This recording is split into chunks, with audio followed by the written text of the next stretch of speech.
Itu Pak Gio.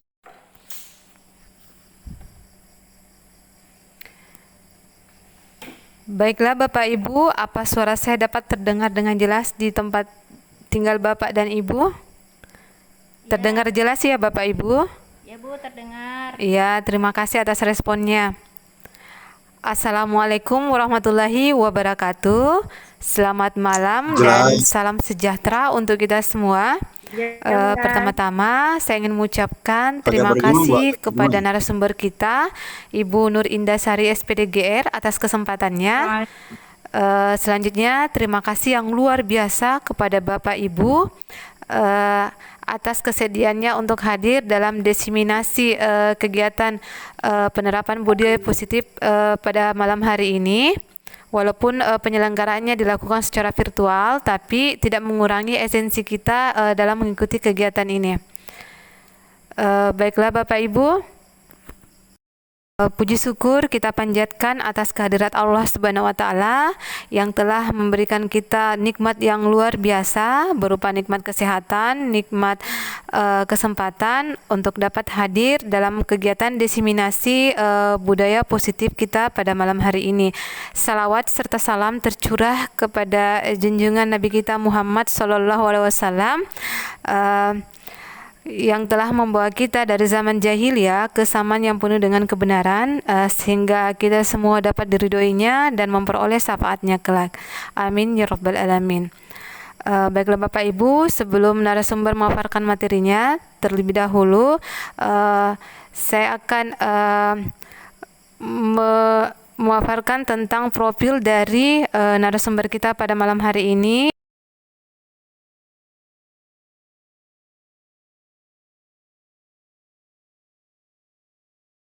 yaitu Ibu Nur Indasari SPDGR, kelahiran Belawa Wajo 25 November 1992, guru mata pelajaran IPA UPTD SMP Negeri 3 Pangale, Kabupaten Mamuju Tengah, Provinsi Sulawesi Barat. Tantangan dalam dunia pendidikan kita di Indonesia saat ini senantiasa dinamisasi.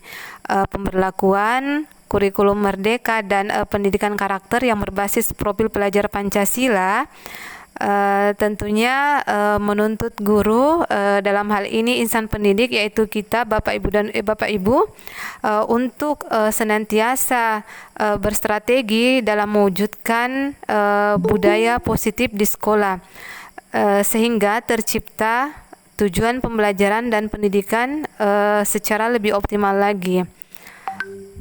Lantas, seperti apa langkah-langkah penerapan budaya positif yang ada di sekolah kita? Berikut pemaparannya akan disajikan langsung oleh narasumber kita kepada Ibu. Kami persilahkan.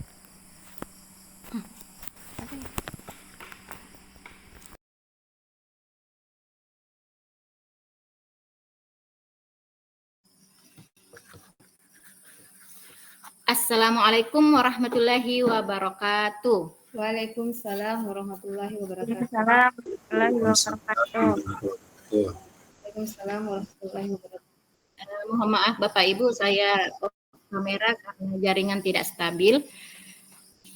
Terima kasih kepada co-host kita, Bu Darniati SPD, merupakan rekan calon guru penggerak angkatan 10 juga.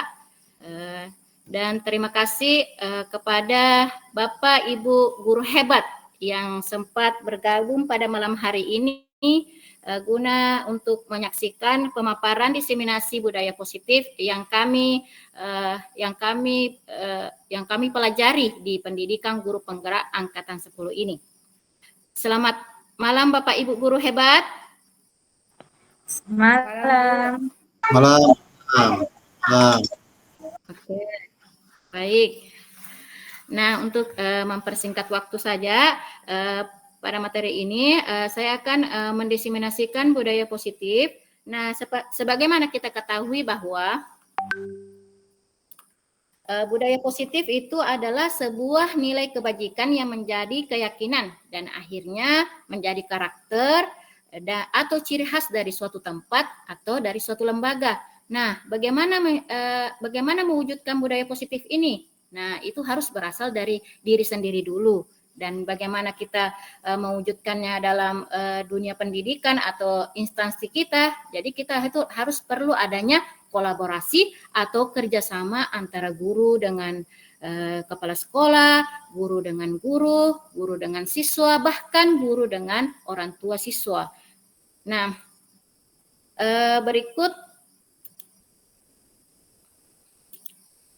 Berikut topik pembahasan yang akan kami paparkan pada malam hari ini. Pertama adalah disiplin positif dan nilai-nilai kebajikan universal. Kedua, teori motivasi, hukuman, konsekuensi, dan restitusi. Ketiga, keyakinan kelas. Keempat, kebutuhan dasar manusia. Yang kelima, 5 posisi kontrol seorang guru. Dan yang terakhir adalah segitiga restitusi. Nah, untuk yang pertama, tentang disiplin positif dan nilai-nilai kebajikan universal. Nah, kita ketahui bahwa disiplin positif adalah pendekatan mendidik murid untuk melakukan kontrol diri dan mencapai kepercayaan diri sehingga mampu menciptakan murid yang merdeka. Nah, merdeka dalam arti ini adalah mandiri dalam melakukan sesuatu tanpa iming-iming hukuman atau penghargaan dan sebagainya. Nah, di sini disiplin positif itu berasal dari motivasi dalam diri murid itu untuk melakukan hal-hal yang positif tanpa adanya faktor eksternal atau dari luar. Nah, sedangkan kalau nilai-nilai kebajikan universal adalah prinsip-prinsip moral yang dianggap sebagai panduan perilaku yang baik dan benar oleh banyak budaya dan agama di seluruh dunia. Jadi, prinsip moral itu ya, kalau nilai-nilai kebajikan maksudnya ini adalah perilaku yang menurut kita baik, yang mulia. Jadi contohnya adalah kejujuran, keadilan, dan sebagainya. Dan masih banyak lagi.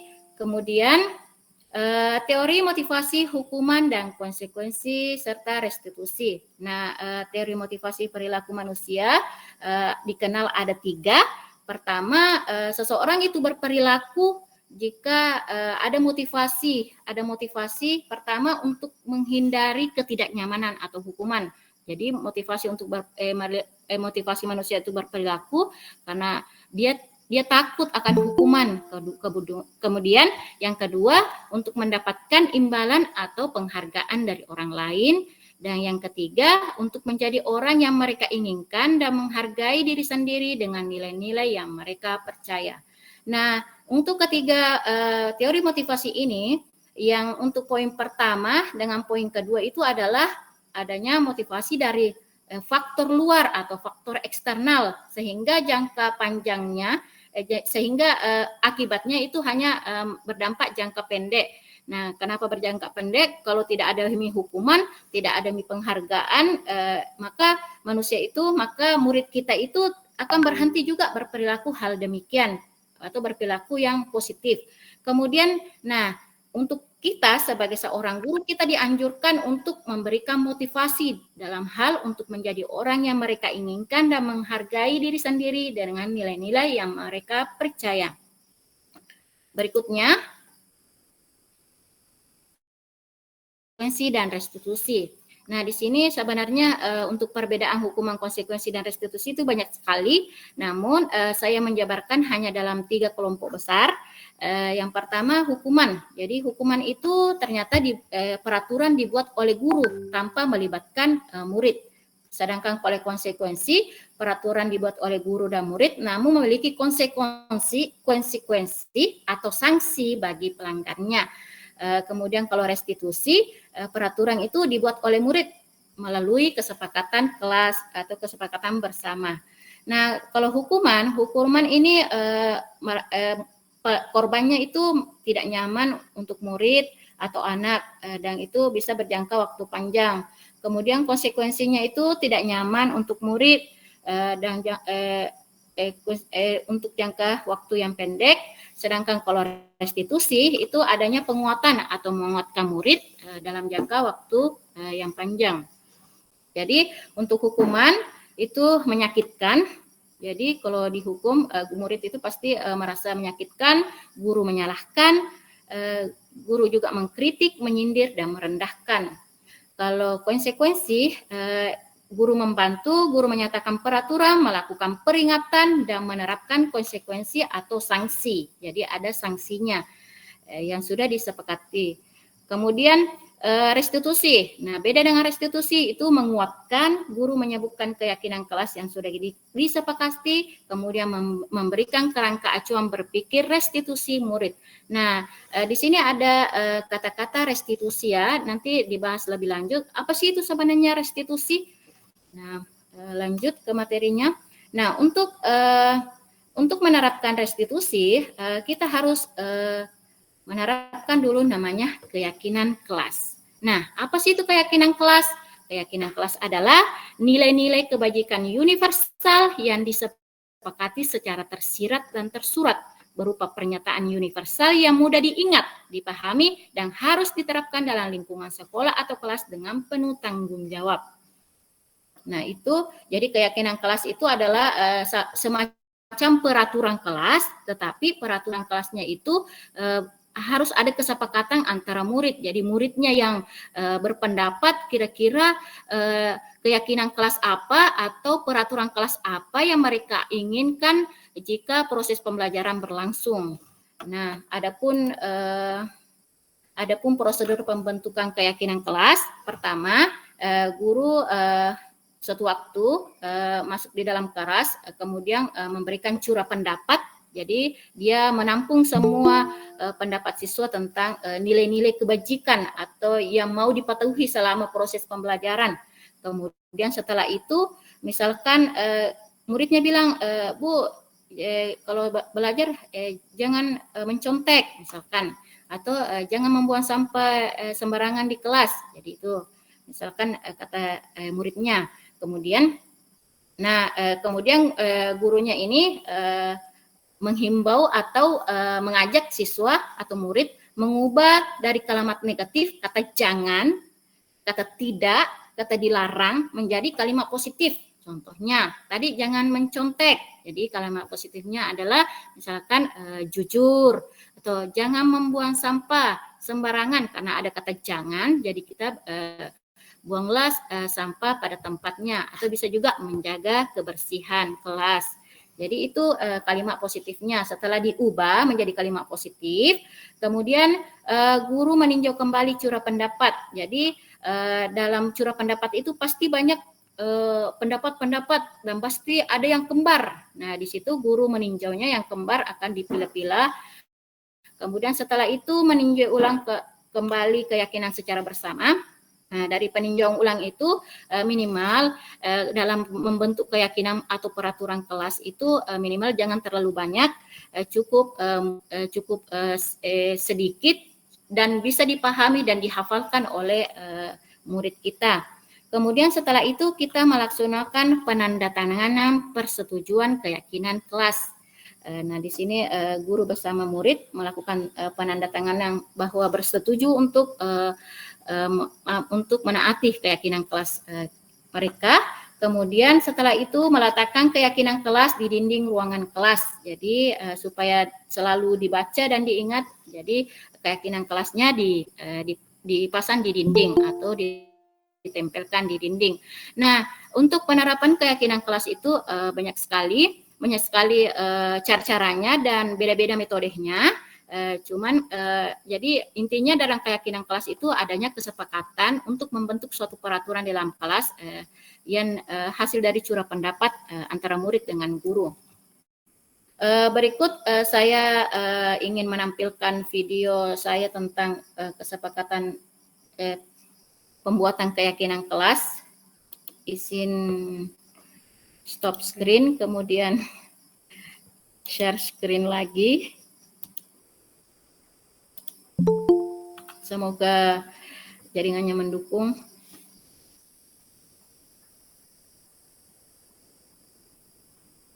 Apakah sudah terlihat Bapak Ibu? Sudah. Sudah. Oke. Oke, baik. Sudah terlihat. Sudah. Assalamualaikum warahmatullahi wabarakatuh.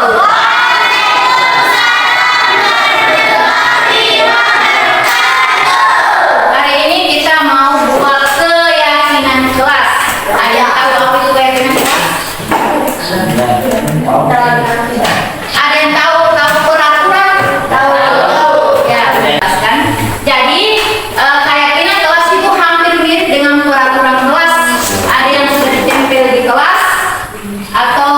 kesepakatan kelas yang mirip punya kelas 7, kita juga nanti punya kesepakatan kelas untuk kelas 8. Keyakinan kelas itu kenapa harus dalam bentuk keyakinan?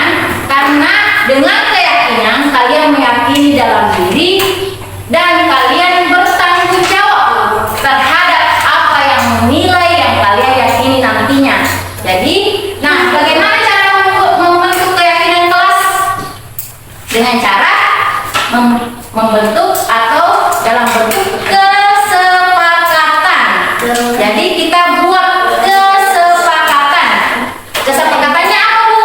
Nah, kalian yang buat sendiri aturannya.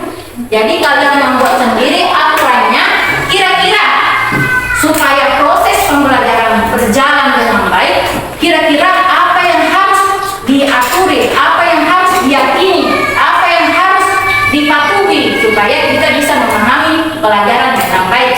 Paham, Pak? Contohnya, kalau antara sesama ini saling R&D, kalau saling mencolek-colek itu, colek apa? Iya, jangan mencolek.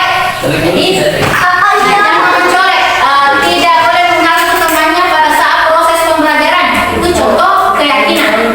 Itu contoh keyakinan. Namun dalam keyakinan kalimat atau pernyataan yang dibuat adalah kalimat positif. Contohnya, jangan ada kata jangan ada kata tidak boleh, jangan ada kata dilarang mencolek teman. Bukan. Coba ya, kalau jangan mencolek teman, kalimat positifnya apa? Jangan ganggu. Ada kata jangan. Sebaiknya bisa. Ya, sebaiknya. Tapi ada sebaiknya jangan lagi tuh. Nah, kira-kira kalimat positif atau perilaku apa yang jangan mengganggu teman? Kalau jangan mengganggu sesama berarti harus saling saling menghargai. Berarti poinnya adalah saling menghargai atau saling menghormati antar teman. Kemudian jangan menyontek.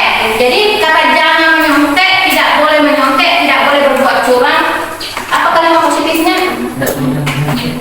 Kalau berbuat curang, apa kalimat positifnya? Ya, betul, jujur. Nah, sekarang di sini saya punya kertas. Atau apa namanya ini? Sticky note. Namanya sticky note. Di sini ada kertas. Nanti setiap orang menuliskan apa nilai yang harus disepakati, yang harus dipatuhi selama di kelas berada di kelas 8. Jadi bisa? Bisa? Apakah?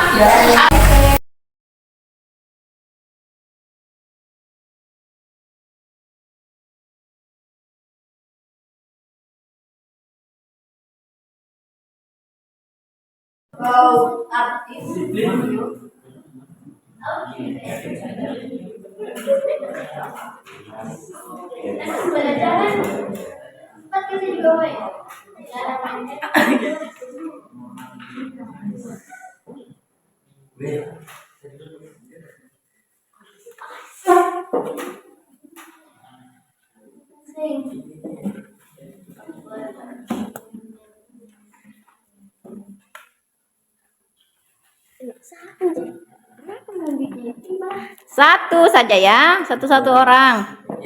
Jangan terlalu banyak. Pusing ke itu. Patuhi.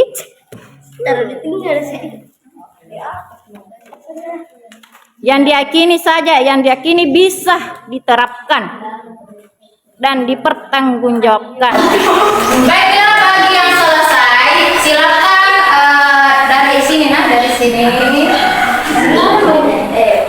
menempelkan di papan keyakinan kelas 8. Cara bergantian. Mulai dari Lucy, silakan Lucy.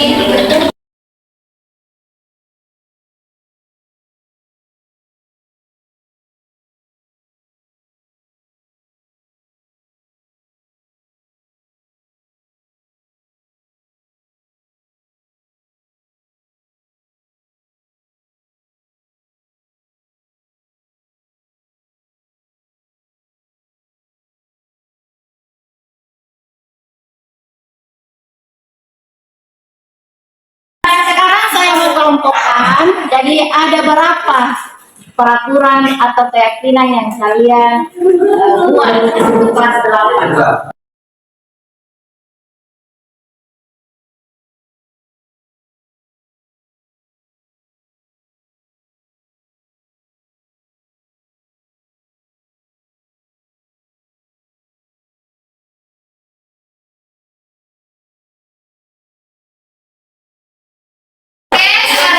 Sekarang saya sudah mendapatkan ternyata ada 6 pas, ada 6. Yang paling banyak itu tentang menghargai dan menghormati teman dan guru. Yaitu pertama, sepakat? Jadi selama proses misalkan ke depan, 1 bulan ke depan, kita harus melaksanakan keyakinan kita, yaitu menghargai dan menghormati sesama. Ini yang diyakini, menghormati dan menghargai teman dan guru.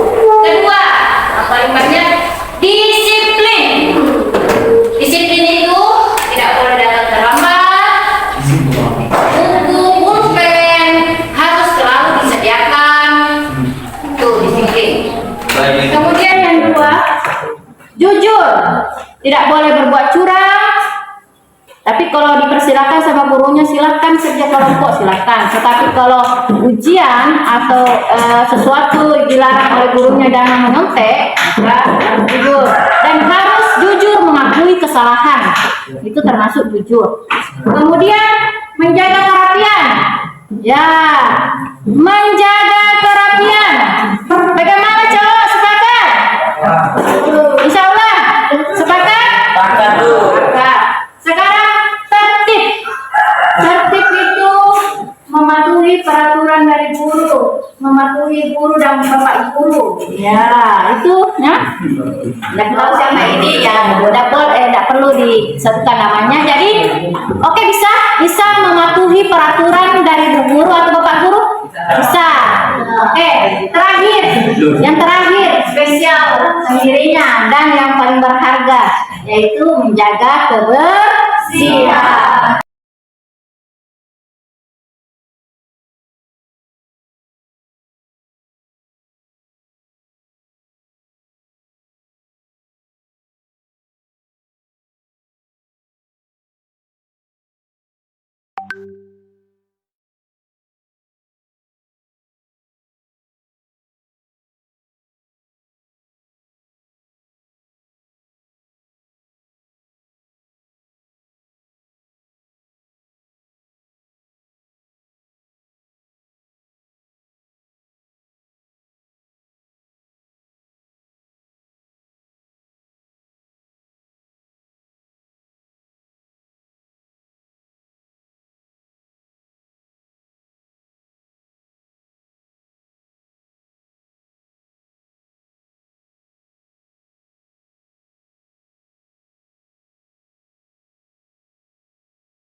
Mohon maaf Bapak Ibu, tadi saya live.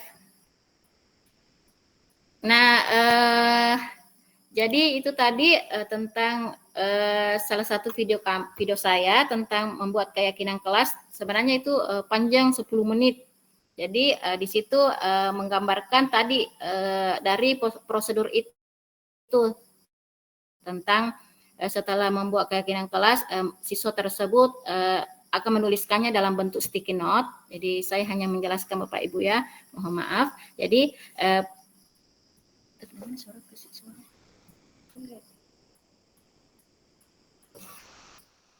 dalam bentuk sticky note, Bapak Ibu, apakah suara saya terdengar? Kedengaran, Bu? Iya. Terima kasih. Nah, siswa itu diberikan setelahnya siswa itu diberikan sticky note untuk memberikan pendapatnya apa-apa aturan atau nilai kebajikan yang akan mereka terapkan dalam kehidupannya selama proses pembelajaran. Kemudian mereka akan menempelkannya. Setelah mereka menempelkan, ya saya meninjaunya. Setelah meninjaunya, kemudian dilakukan penandatanganan. Sebenarnya cukup panjang tadi videonya. Saya lanjut saja materi berikutnya.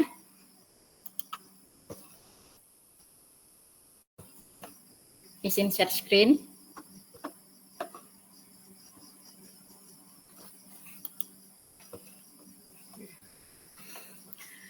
Baik, nah dalam membentuk keyakinan kelas, pasti kita akan mendapati beberapa siswa kita tidak mematuhinya. Nah, sesuai dengan pemaparan saya tadi, jadi dalam budaya positif itu tidak ada namanya hukuman. Jadi bagaimana kita melakukan tindakan terhadap murid kita.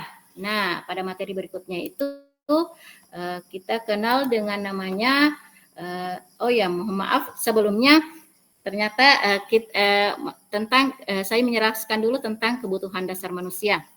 Sebelum berlanjut apa tindakan kita terhadap murid kita yang melakukan yang tidak mematuhi keyakinan kelas. Nah, kebutuhan dasar manusia. Kenapa kita perlu belajar tentang kebutuhan dasar manusia, Bapak Ibu? Nah, di sini saya tercerahkan Bapak Ibu. Ternyata manusia berperilaku itu karena memiliki alasan tertentu. Jadi salah satu alasannya adalah kebutuhan dasarnya mau dipenuhi. Nah, salah satunya yang pertama adalah penguasaan. Jadi seseorang itu berperilaku karena kebutuhan akan pengakuan atas kemampuan. Jadi ini murid kita yang mau selalu dipuji. Jadi kalau dalam proses pembelajaran sekali-kali memuji anaknya, tetapi jangan terlalu berlebihan. Kemudian kedua, kebutuhan akan kasih sayang dan rasa diterima. Jadi manusia itu berperilaku karena dia butuh untuk diterima dan tetap bergabung dengan orang lain. Jadi di sini ini peserta didik yang selalu cari perhatian, jadi sedikit overaktif. Nah, karena ini dia butuh perhatian atau kasih sayang. Nah, berikutnya tentang kebebasan. Jadi kebutuhan akan kemandirian dan pilihan. Jadi contoh murid kita ini dia selalu tidak mau ditekan. Jadi dia harus sekali-kali diberikan proyek mandiri agar dia bisa mandiri dan bisa berkreasi. Dan berikutnya kebutuhan akan kesenangan. Jadi kebutuhan untuk mencari kesenangan, bermain dan tertawa. Jadi ini contoh murid kita yang cepat bosan jika gurunya selalu menjelaskan. Makanya sekali-kali Bapak Ibu dalam proses pembelajaran ya terapkanlah metode pembelajaran misalkan kuis tentang bermain atau pembelajaran yang menyenangkan. Berikutnya yang paling penting ya, yang terakhir namun paling penting karena berada di tengah-tengah juga adalah kebutuhan akan bertahan hidup. Nah, kebutuhan ini bersifat fisiologis untuk bertahan hidup, misalnya kesehatan, rumah dan makanan serta perasaan aman. Jadi murid kita ini makanya kenapa murid kita selalu dianjurkan sarapan dulu kalau ke sekolah. Jadi kita tidak mau mengharapkan mau belajar jam pertama, ada lagi minta izin untuk makan. Nah, kita tidak bisa melarangnya karena kalau lapar juga materi yang diserap yang akan diberikan oleh guru itu akan susah masuk. Jadi ya itulah dilema juga saya karena sarapan itu bagaimana ya agak susah masih diterapkan oleh peserta didik yang terutama yang saya yang saya dapati. Berikutnya, bila mereka tidak bisa mendapatkan kebutuhan dengan cara positif, mereka bisa melanggar peraturan atau melakukan hal-hal yang tidak sesuai dengan nilai-nilai kebajikan. Jadi itu tadi, jika kelima kebutuhannya ini tidak bisa terpenuhi dengan cara positif, mereka bisa melanggar peraturan.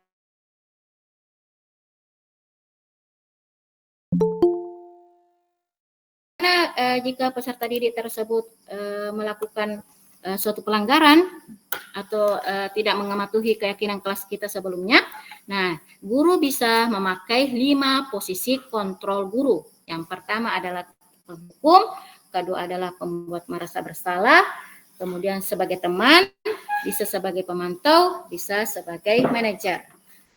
Di sini saya akan memaparkan video tentang teori penghukum, posisi penghukum.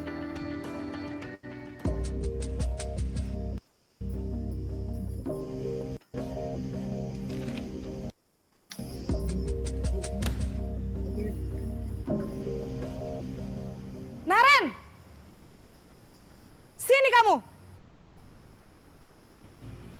Selamat pagi, Bu. Selalu terlambat.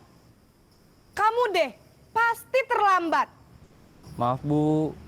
Saya Mohon maaf Bapak Ibu, apa videonya bisa terputar dengan baik? Bisa, Bu, bisa. Baik, saya lanjutkan. Apa? Apa coba? Alasan kamu apa lagi? Kapan sih kamu tidak terlambat? Malas sekali ya kamu jadi anak. saya Dasar pemalas. Gak kapok-kapok sih kamu. Sudah berapa kali terlambat? Sana, kamu keliling lapangan basket 2 kali. Kenapa saya harus keliling lapangan basket, Bu? Kenapa? Kamu mau lawan ibu? Berani-beraninya jawab. Sudah terlambat, masih berani jawab pula. Sekarang, keliling lapangan basket 5 kali sekalian. Biar kapok. Cepat. Pergi sana ke lapangan basket. Ya, Bapak Ibu, ada yang ciri-ciri dari sini ada yang seperti itu di sekolahnya?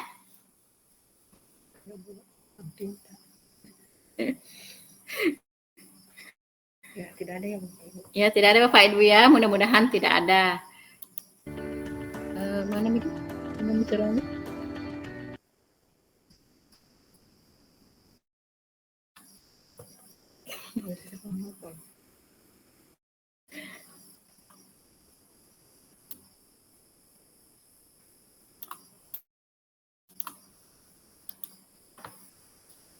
Nah, ciri-ciri dari posisi penghukum tadi yaitu menghardik. Jadi guru menghardik, menunjuk-nunjuk, membentak, mencaci maki, bisa hukumannya dalam bentuk verbal atau fisik. Nah, guru ini tidak menerima alasan apapun dari siswa atau muridnya. Kemudian dampaknya murid menjadi pendendam dan tidak menyukai guru atau mata pelajaran yang diampu tersebut. Kemudian untuk posisi berikutnya sebagai posisi pembuat merasa bersalah.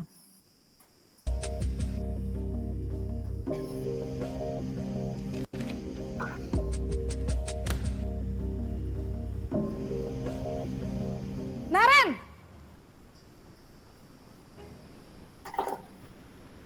Selamat pagi, Bu. Naren. Kamu kenapa terlambat lagi, nak? Ya Tuhan, Naren. Kamu senang ya bikin ibu susah ya? Kalau kamu terlambat lagi, nanti ibu yang ditegur bapak kepala sekolah, nak. Disangka ibu tidak bisa membina kamu. Duh, gimana ini? Maaf, Bu. Duh, Gusti Naren. Kamu suka ya kalau ibu ditegur bapak kepala sekolah? Terus, sekarang ibu harus tulis apa ini di buku absen? Ini kamu sudah sering terlambat loh. Ibu harus apa coba? Maaf, Bu. Maaf sekali. Ya sudah, lain kali jangan bikin ibu susah lagi ya nak ya. Ibu tidak akan kuat lagi kalau kamu begini terus. Bisa jantungan kalau ibu ditegur bapak kepala sekolah. Sana cepat ke kelas. Maaf ya, Bu. Maaf sekali.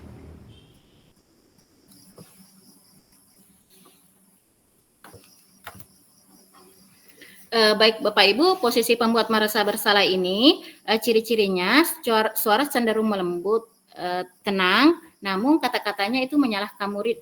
Jadi guru ini akan menyatakan hal-hal yang merasa kesalahan ada pada murid dengan membuat guru atau ada kata-kata gurunya itu seakan-akan menderita.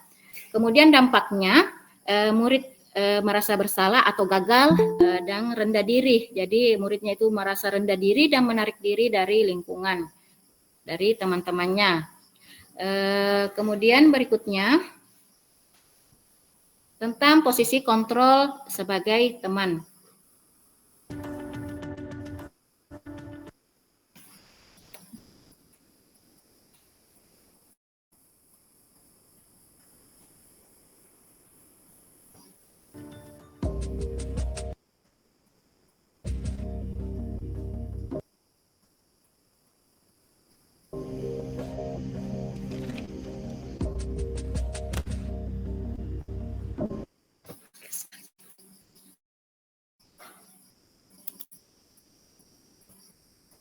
Bapak Ibu, apa masih bisa berputar dengan baik? Agak macet. Naren,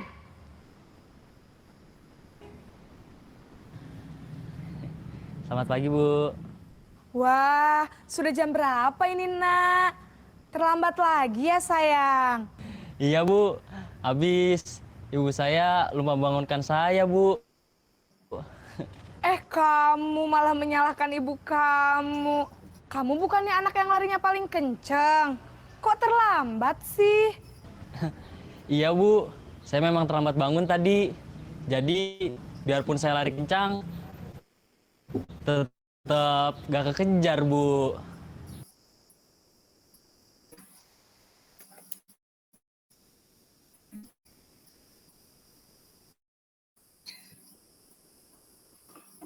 Ya sudah sana.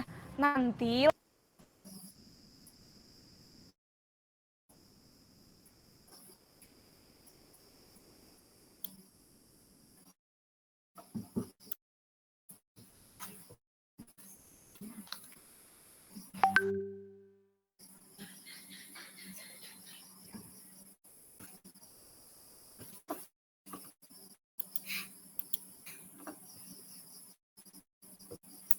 Baik Bapak Ibu, apa namanya? Videonya tersendat lagi karena jaringannya. Mohon maaf banget. Saya lanjutkan. Nah, posisi teman tadi, ciri-cirinya itu suara guru akan ramah, cenderung bersenda gurau untuk menghangatkan suasana, murid merasa senang, aman, dan berhasil. Namun dampaknya, murid akan bergantung kepada satu orang guru saja atau adanya faktor ketergantungan. Kemudian murid itu berperilaku baik hanya untuk satu orang tertentu saja, ya kepada temannya tadi yang menganggapnya sebagai teman. Dan dampak negatifnya juga siswa ini murid ini seakan-akan tidak menghargai muridnya lagi dan atau kalau lebih negatifnya lagi adalah bisa ngelunjak. Kemudian murid ini tidak bisa mandiri, tidak bisa berpikir untuk dirinya sendiri. Berikut tentang posisi kontrol pemantau.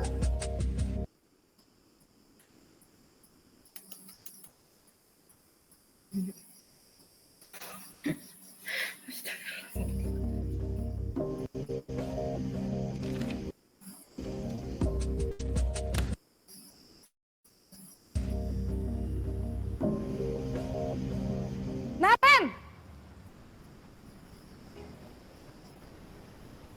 Selamat pagi, Bu. Naren, apa peraturan sekolah kita tentang jam berapa kita harus masuk sekolah, Nak?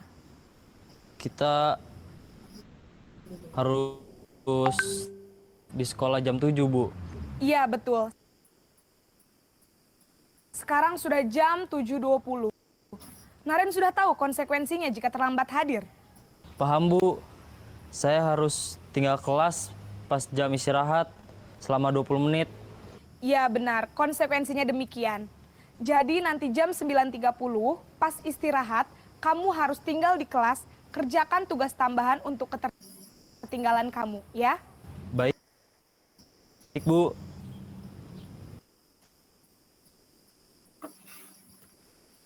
Baiklah, posisi pemantau atau monitor. Jadi ini adalah konsekuensi ya.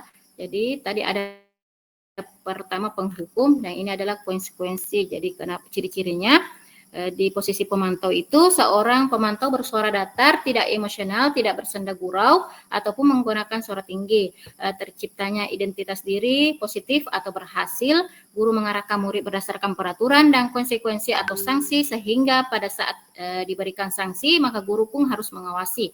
Nah, dampaknya murid akan berperilaku karena adanya konsekuensi atau hadiah atau sanksi tanpa memahami sepenuhnya nilai kebajikan yang dituju.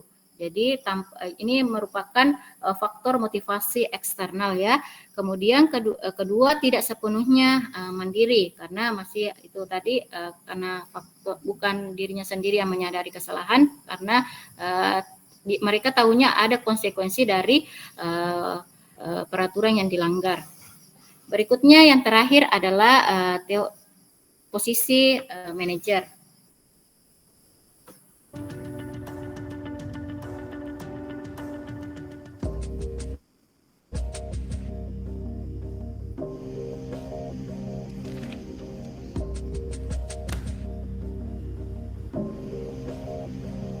Naren, Selamat pagi, Bu. selamat pagi Naren. Maaf, Bu. Saya terlambat. Iya, sekolah masuknya jam 7, sekarang sudah jam 7.20. Jadi sekarang bagaimana ini Naren? Maaf, Bu. Saya lupa setel alarm saya semalam. Baiklah, menurut kamu, keyakinan sekolah yang mana yang perlu kamu tingkatkan?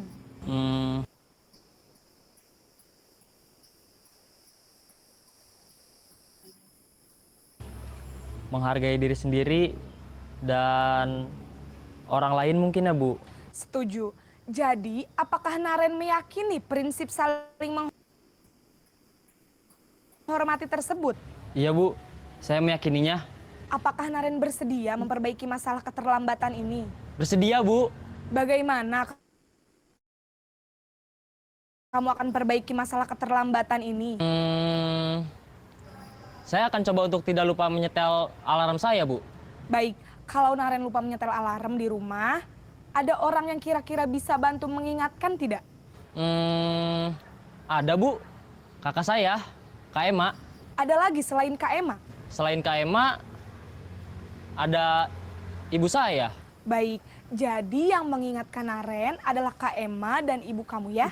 Kira-kira akan mulai setel alarm kapan nih Naren? Setelah pulang sekolah, akan segera saya lakukan. Baik, jadi Naren akan setel alarm untuk bangun besok pagi dan akan diingatkan oleh kakak dan ibunda Naren ya. Ada lagi yang mungkin perlu dilakukan Naren agar tidak terlambat bangun lagi? Tidak ada, Bu. Baik Naren, terima kasih untuk kerjasama kamu. Sekarang kamu perlu kembali ke kelas untuk belajar. Baik, Bu. Terima kasih.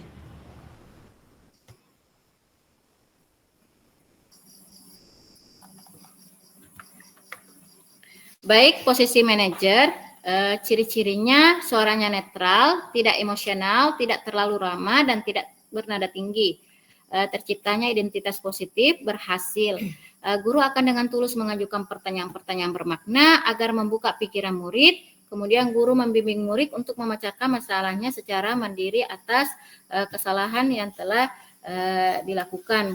Nah, kemudian dampaknya murid memahami nilai kebajikan yang diyakininya, murid bisa mandiri, murid bisa menemukan solusi dari permasalahan yang dialami.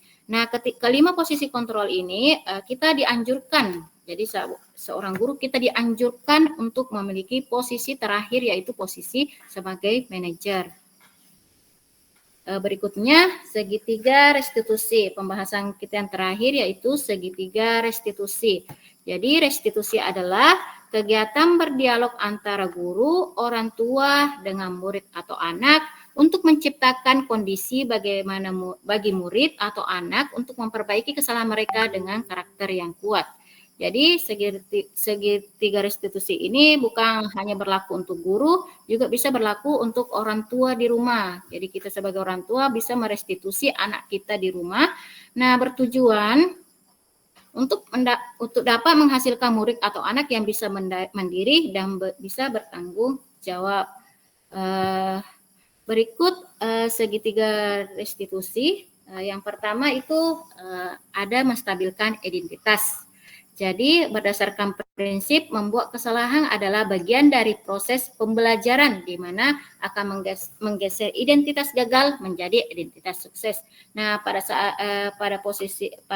tahap menstabilkan identitas, kita sebagai guru memberikan pemahaman kepada murid kita bahwa kesalahan itu adalah manusiawi, merupakan proses dari pembelajaran. Kemudian yang kedua adalah validasi tindakan yang salah berdasarkan prinsip bahwa setiap perilaku berupaya memenuhi suatu kebutuhan tertentu. Dengan mengenali dan mengetahui kebutuhan murid akan memperbaiki hubungan dengan murid.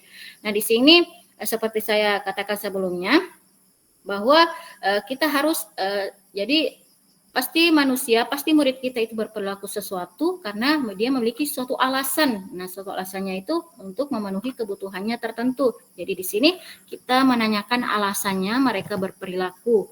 Kemudian di sini tahap ketiga adalah menanyakan keyakinan.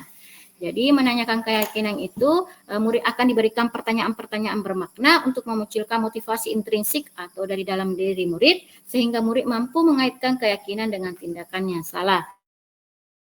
Nah, di sini menanyakan keyakinan. Jadi untuk menanyakan keyakinan memang harus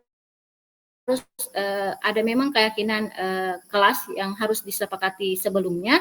Kemudian kita bisa menerapkan segitiga restitusi ini. Pertama dalam menanyakan keyakinan. Jadi kita tanyakan keyakinan, kira-kira keyakinan apa yang sudah dilanggar, berdasarkan kesepakatan bersama sebelumnya. Di sini kemudian kita juga menanyakan bagaimana tindakan murid tersebut untuk memperbaiki kesalahan tersebut. Jadi di sini kita bersama-sama dengan murid mencari solusi untuk memperbaiki kesalahan tersebut tanpa adanya hukuman. Berikut video tentang saya restitusi. Kasus pertama, Ramil selalu datang terlambat ke sekolah sehingga banyak materi pelajaran yang tertinggal. Berikut skenario pemecahan masalah menggunakan segitiga restitusi. Ramil, tadi Ibu mendengar laporan dari guru piket, katanya kamu sering datang terlambat ke sekolah ya? Iya, Bu. Lalu, menurut ingatanmu, berapa kali kamu terlambat datang ke sekolah? Sudah kali, Bu. Nah, menurutmu, datang terlambat ke sekolah merupakan kesalahan atau bukan? Ya, Bu, maaf Bu, saya sering datang terlambat, saya tidak akan mengulangi kesalahannya lagi. Iya, Ramil, berbuat kesalahan itu manusiawi. Setiap manusia pasti pernah berbuat kesalahan. Yang terpenting kita belajar dari kesalahan itu, kemudian berusaha untuk memperbaikinya. Apakah kamu setuju? Setuju. Kamu datang terlambat ke sekolah pasti punya alasannya, bukan? Apa alasannya? Bermain game tengah malam. Oh begitu. Kamu masih ingat keyakinan kelas yang sudah kita sepakati bersama? Menurutmu datang terlambat ke sekolah itu sudah sesuai tidak dengan keyakinan kelas kita? Tidak, Bu. Keyakinan kelas apa yang dilanggar? Disiplin.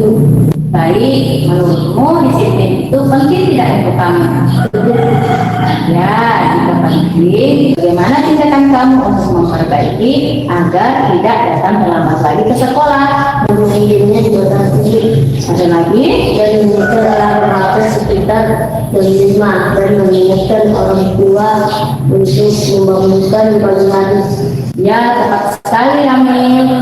Nah, jika kamu sudah memperbaikinya, kira-kira Ramil kedepannya mau menjadi orang seperti apa? Anak ini. Ya, luar biasa nak ya. Hari ini sudah selesai, silakan kembali ke kelasnya. Terima kasih. Assalamualaikum warahmatullahi wabarakatuh. Perkenalkan, nama saya Ramil dari kelas 8. Perasaan saya setelah berdiskusi dengan guru saya merasa senang dan lega karena tidak dimarahi dan dihukum atas kesalahan saya. Namun saya bisa menemukan solusi agar tidak lagi datang terlambat ke sekolah. Terima kasih Bu Guru. Wassalamualaikum warahmatullahi wabarakatuh. Kenapa ada capcuk? Baik Bapak Ibu, mohon maaf jika tadi tersendak-sendak. Saya lanjutkan. Apakah suara saya masih terdengar? Oke, terima kasih.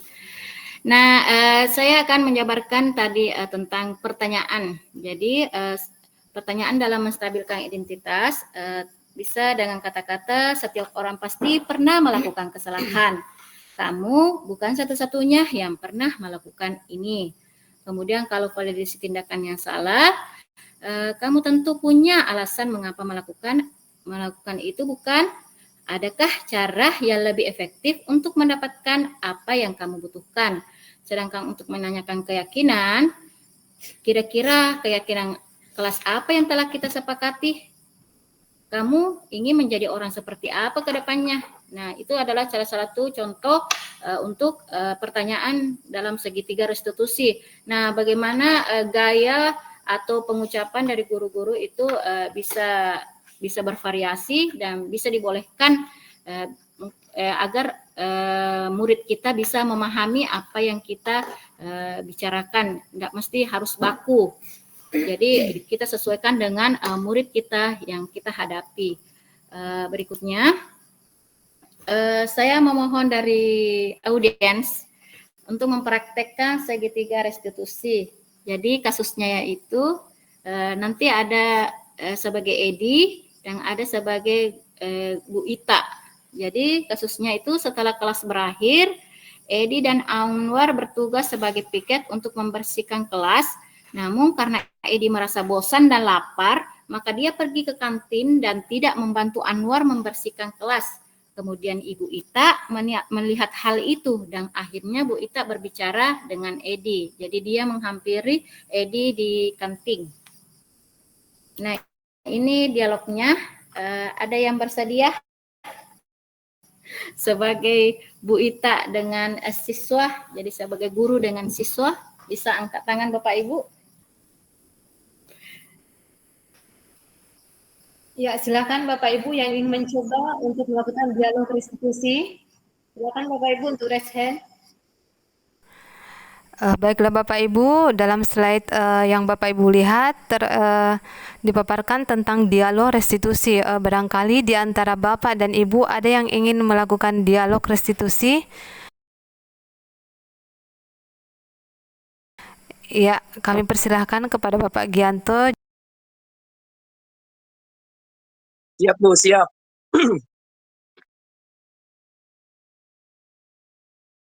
Jadi Bapak Gianto di sini bertindak sebagai Edi. Karena kebetulan saya laki-laki Bu, sebagai Edi saja. Selanjutnya Ibu yang ingin melaksanakan kegiatan, mencoba melakukan kegiatan dialog restitusi, kami persilahkan Ibu. Ya, Ibu Hasria. Jadi dalam dialog restitusi ini ada dua, yaitu Bapak Gianto dan Ibu Hasria. Ya, kami persilahkan kepada Bapak Gianto dan Ibu Hasria.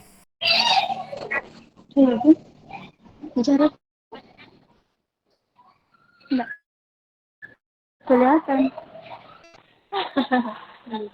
Hasria, Bu, Selamat Hasria siang, yang Edi. siapa ini? Hasrianto.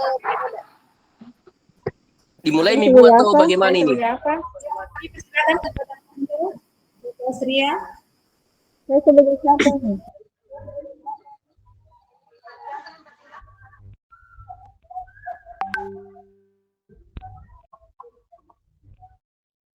Siap, siap.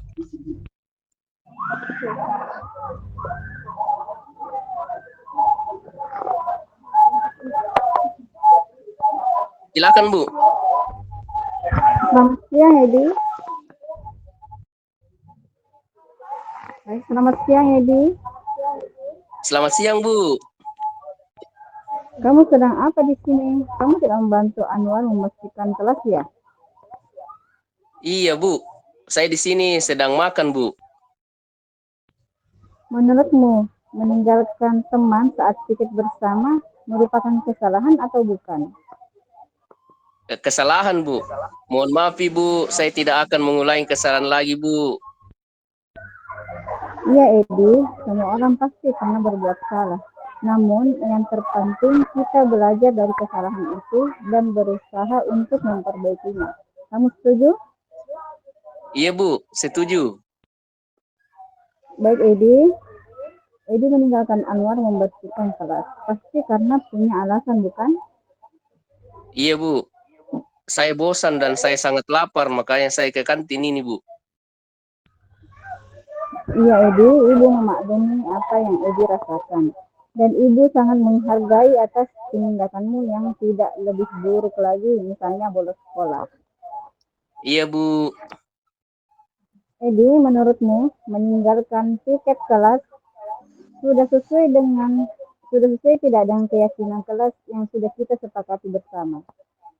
Tidak Ibu. Lalu keyakinan kelas apa yang dilanggar? Sepertinya peduli dan bertanggung jawab Bu. Ya, betul.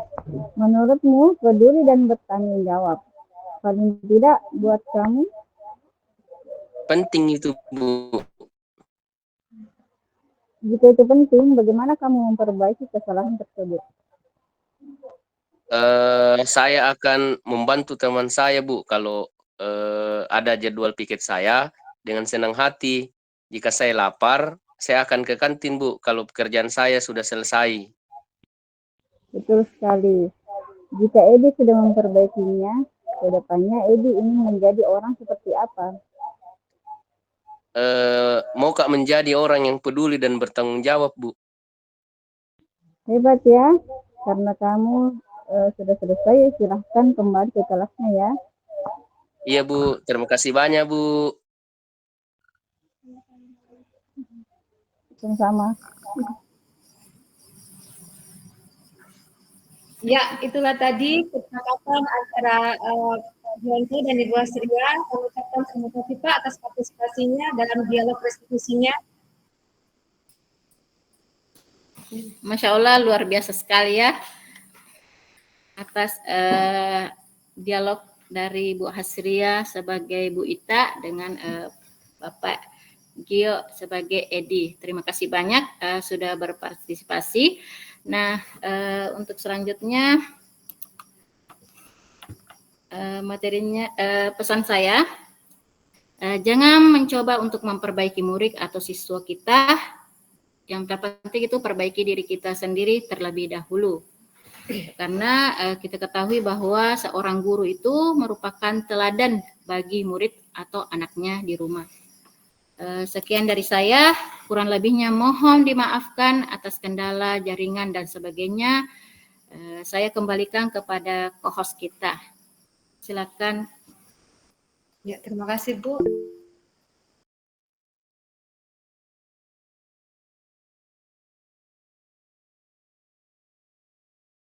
Baiklah Bapak Ibu, itulah tadi pemaparan singkat tentang budaya positif yang dipaparkan langsung oleh narasumber kita. Selanjutnya kami akan membuka sesi pertanyaan untuk satu penanya saja.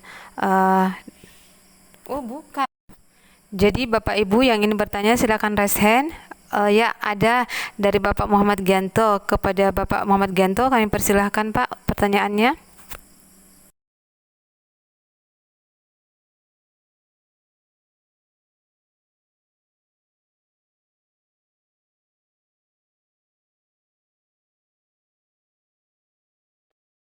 Baik, Bu, terima kasih atas kesempatan. Mohon maaf tadi ini sebenarnya bukan mau bertanya tapi karena terlanjur ditunjuk untuk bertanya.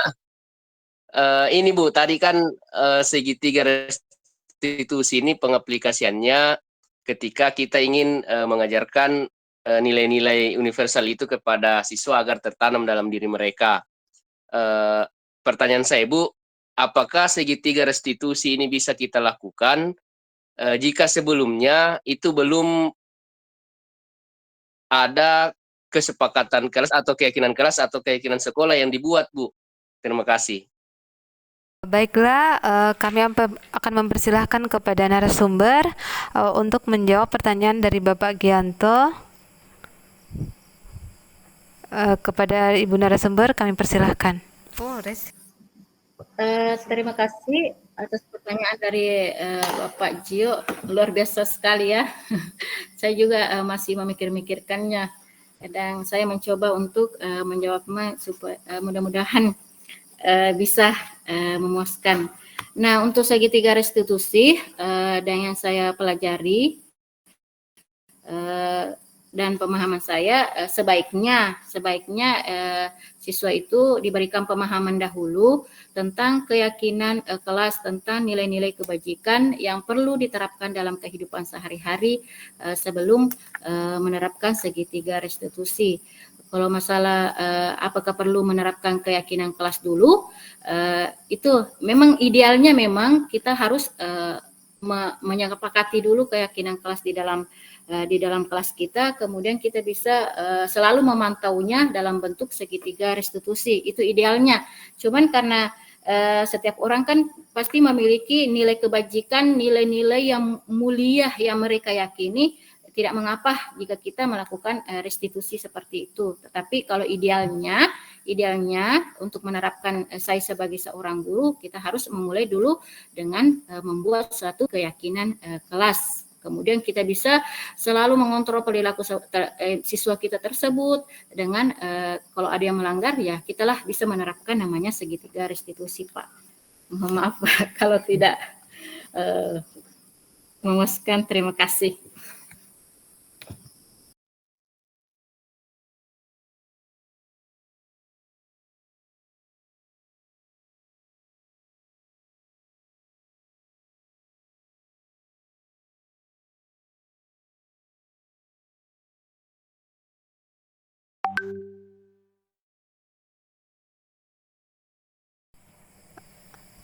Baiklah, bagaimana Bapak Gianto dengan pertanyaan yang diberikan dari narasumber kita? Untuk malam ini kami hanya membuka untuk satu pertanyaan saja. Bagaimana dengan Bapak Gianto? Apa merasa puas dengan jawaban dari narasumber kita?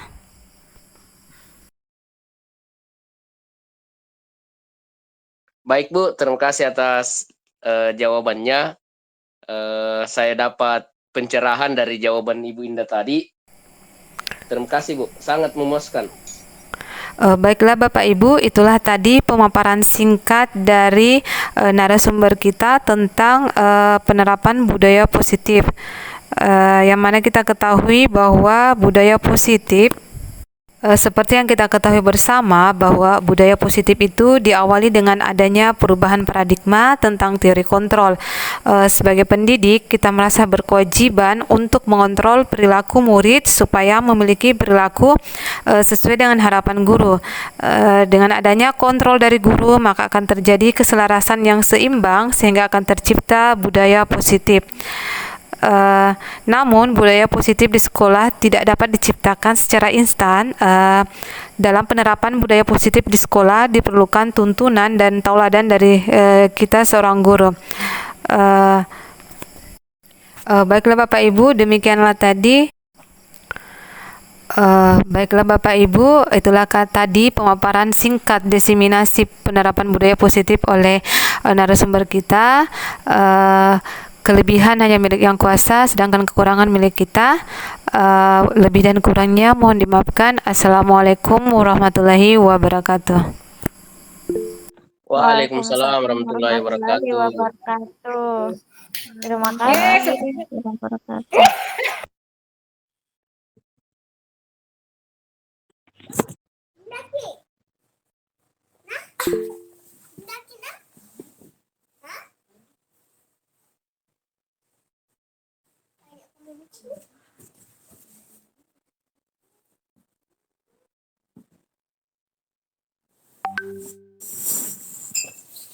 Assalamualaikum.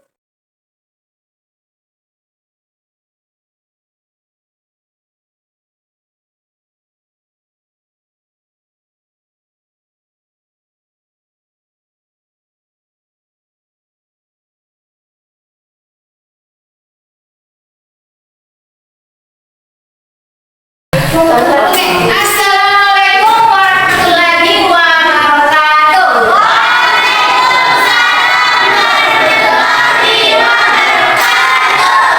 Hari ini kita mau buat keyakinan kelas. Ada yang tahu apa itu keyakinan kelas? Ada yang tahu peraturan? Tahu. Ya, jelaskan. Jadi keyakinan kelas itu hampir mirip dengan peraturan kelas.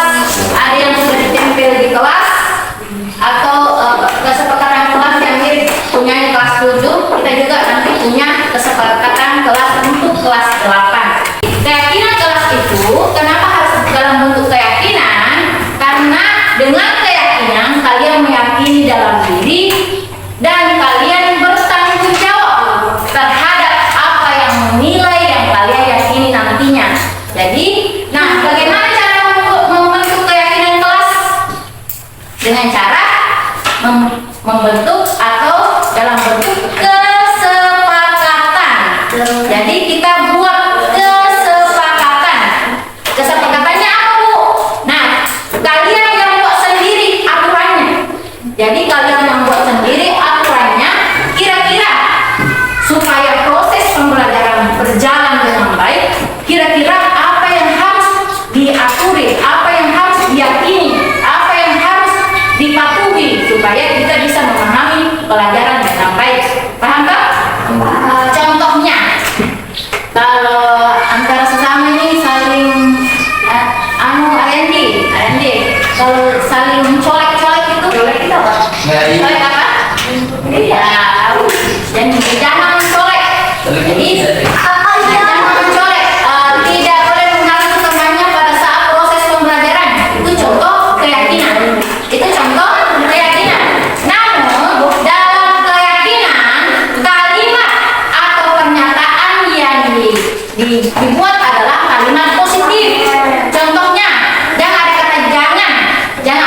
sebaiknya bisa teman.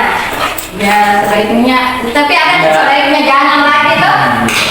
Nah, kira-kira kalimat positif atau perilaku apa yang jangan mengganggu teman? Kalau jangan mengganggu sesama berarti harus saling saling menghargai.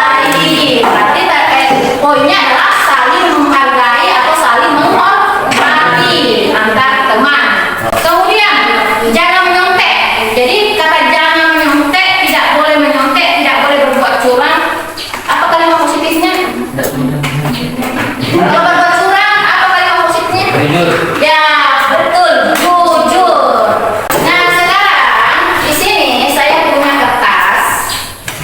Atau apa namanya ini? Sticky note. Namanya sticky note. Di sini ada kertas. Nanti setiap orang menuliskan apa nilai yang harus disepakati, yang harus dipatuhi selama di kelas, berada di kelas 8. Ya, bisa? Bisa? Apakah?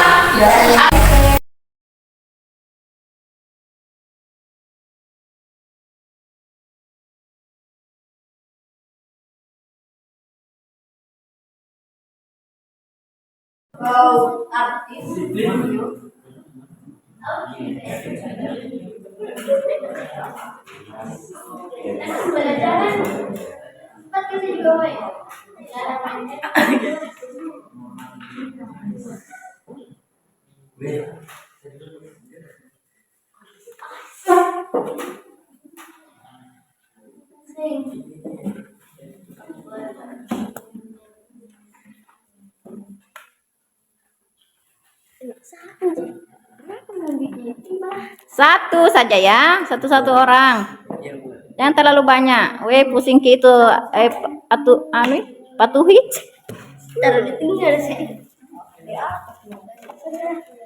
Yang diyakini saja, yang diyakini bisa diterapkan dan dipertanggungjawabkan.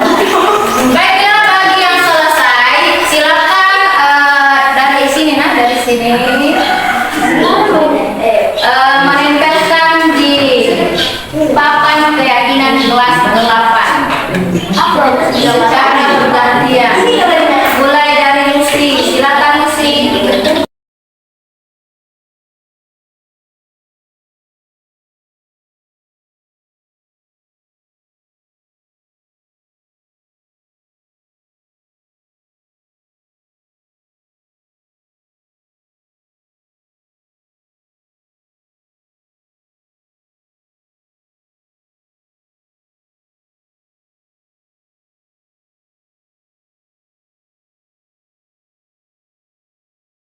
Sekarang saya mau kelompokkan, jadi ada berapa peraturan atau keyakinan yang kalian buat di kelas 8.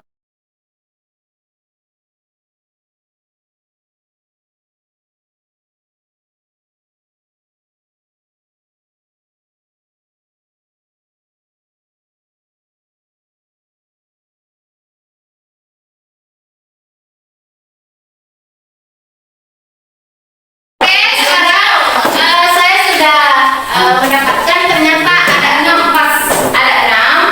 yang paling banyak itu tentang menghargai dan menghormati teman dan guru.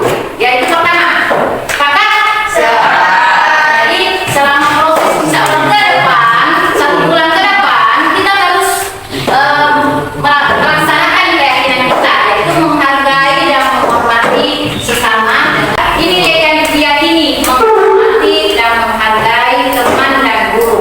Kedua, yang paling banyak disiplin.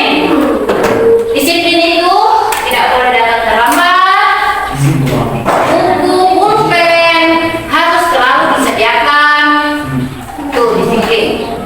Kemudian yang kedua, jujur, tidak boleh berbuat curang.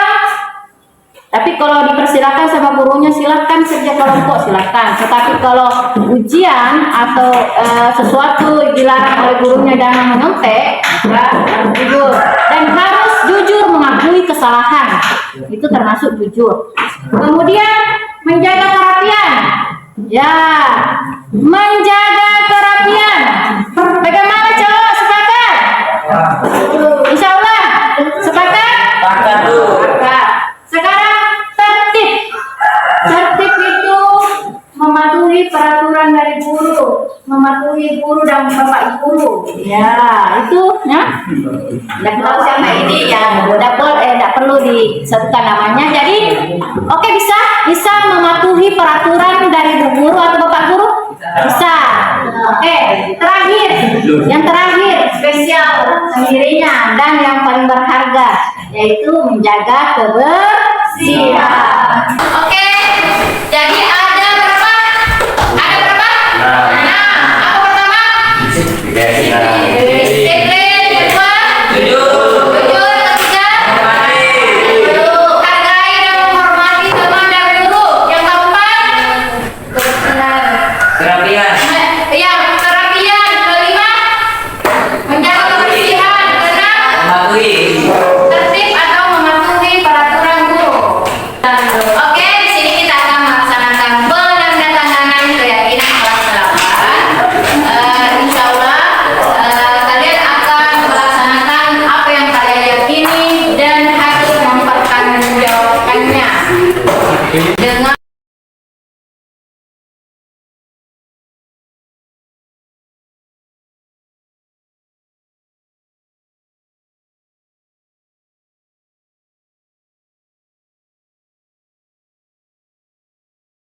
Afdal, Aina,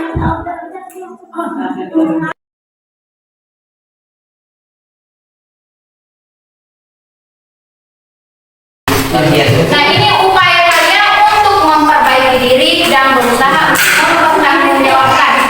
Nah, bisa kan? Sepakat? Oke, sepakat? Sepakat. Nah, sepakat atau tidak? Assalamualaikum warahmatullahi wabarakatuh. Perkenalkan, nama saya Dini Dwi Saputri dari kelas 8. Nama saya Samsuri dari kelas 8. Perkenalkan, nama saya Asmia, saya dari kelas 8. Sangat senang dan gembira. Senang dan gembira. Senang dan bahagia. Sangat penting. Sangat penting. Sangat penting. Keyakinan kelas sangat penting dilakukan agar terciptanya proses pembelajaran yang nyaman. Agar terciptanya suasana yang tertib dan nyaman. Karena jika memiliki keyakinan kelas, maka kelas kita akan memiliki sifat yang jujur, disiplin, dan menghargai orang lain. Sekian dari saya.